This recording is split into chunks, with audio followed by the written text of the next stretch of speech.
Pada video kali ini kita akan membahas sistem pencernaan dan metabolisme. Yang pertama ada mulut dan lidah. Mulut merupakan organ yang pertama bertugas dalam proses pencernaan makanan. Fungsi mulut: menghancurkan makanan sehingga dapat ditelan ke dalam perut. Fungsi lidah: membolak-balikkan makanan sehingga semua makanan dihancurkan secara merata.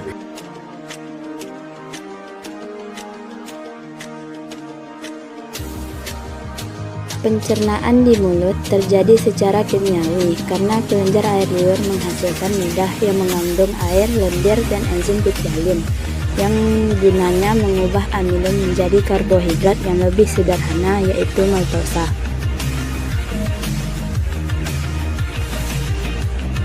Dua gigi. Jenis gigi yang pertama gigi seri, berbentuk pipih dan tajam untuk mengiris makanan. Yang kedua, gigi geraham depan, bentuknya berlekuk-lekuk untuk mengiris dan melembutkan makanan. Gigi taring, ujungnya yang runcing untuk mencabik-cabik dan merobek makanan.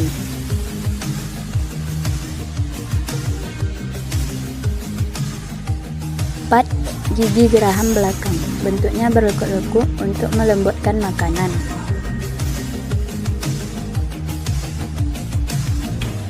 Tiga, kerongkongan. Fungsi kerongkongan menyalurkan makanan dari mulut ke lambung. Kerongkongan terbagi atas dua saluran. Yang pertama, kerongkongan yang letaknya di belakang. Yang kedua, trakea yang letaknya di depan. Yang keempat ada lambung, yang merupakan alat pencernaan yang berbentuk kantung.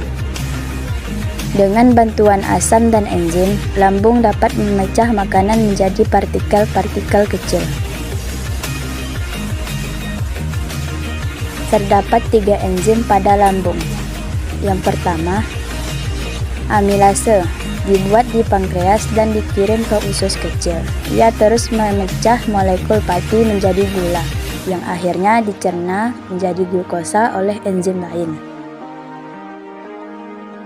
Yang kedua, protase, diproduksi di lambung, pankreas, dan usus halus. Sebagian besar reaksi kimia terjadi di lambung dan usus kecil. Di lambung, pepsin adalah enzim pencernaan utama yang menyerang protein. Yang ketiga ada lipase, diproduksi di pankreas dan usus kecil. Jenis lipase juga ditemukan dalam ASI untuk membantu bayi lebih mudah mencerna molekul lemak saat menyusui.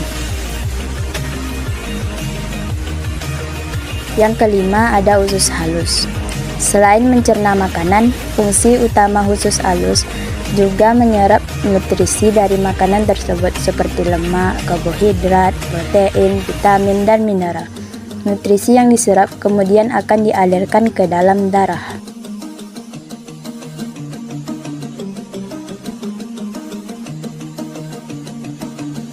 Yang keenam, pankreas. Pankreas merupakan suatu organ yang terdiri 2 jaringan dasar. Yang pertama, asini menghasilkan enzim-enzim pencernaan. Yang kedua, pulau pankreas menghasilkan hormon. Yang ketiga, pankreas melepaskan enzim pencernaan ke dalam duodenum dan melepaskan hormon ke dalam darah. 3 hormon yang dihasilkan pankreas. Pertama, insulin yang berfungsi untuk menurunkan kadar gula dalam darah. Yang kedua, glukagon yang berfungsi menaikkan kadar gula dalam darah. Yang ketiga, somatostatin yang berfungsi menghalangi pelepasan kedua hormon lainnya.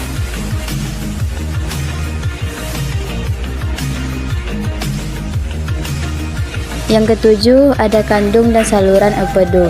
Empedu memiliki 2 fungsi penting. Yang pertama, membantu pencernaan dan menyerap lemak. Yang kedua, berperan dalam pengembangan limbah tertentu dari tubuh, terutama hemoglobin yang berasal dari penghancuran sel darah merah dan kelebihan kolesterol.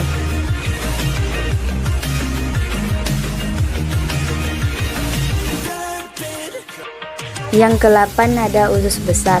Fungsi usus besar menyerap air dan elektrolit dari tinja.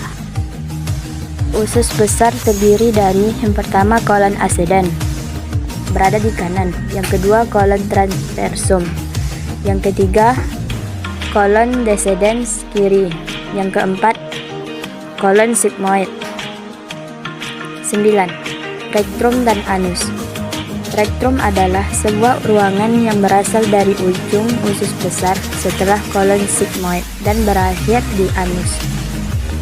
Jika kolon descendens penuh dan tinja masuk ke dalam rektrum, maka timbul keinginan untuk buang air besar. Anus merupakan lubang di ujung saluran pencernaan, di mana bahan limbah keluar dari tubuh.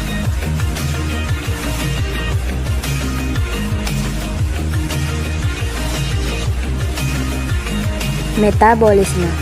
Metabolisme adalah suatu proses kompleks perubahan makanan menjadi energi dan panas melalui proses fisika dan kimia, berupa proses pembentukan dan penguraian zat di dalam tubuh organisme untuk kelangsungan hidupnya.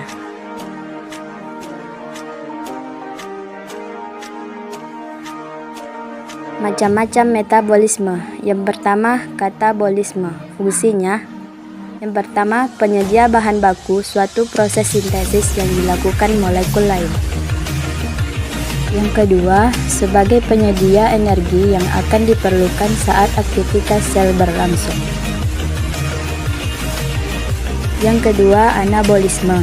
Pada proses ini memerlukan suatu energi yang dapat berupa energi kimia dan energi cahaya. Energi ini nantinya dibutuhkan untuk mengikat berbagai senyawa yang sederhana agar dapat membentuk suatu senyawa yang kompleks.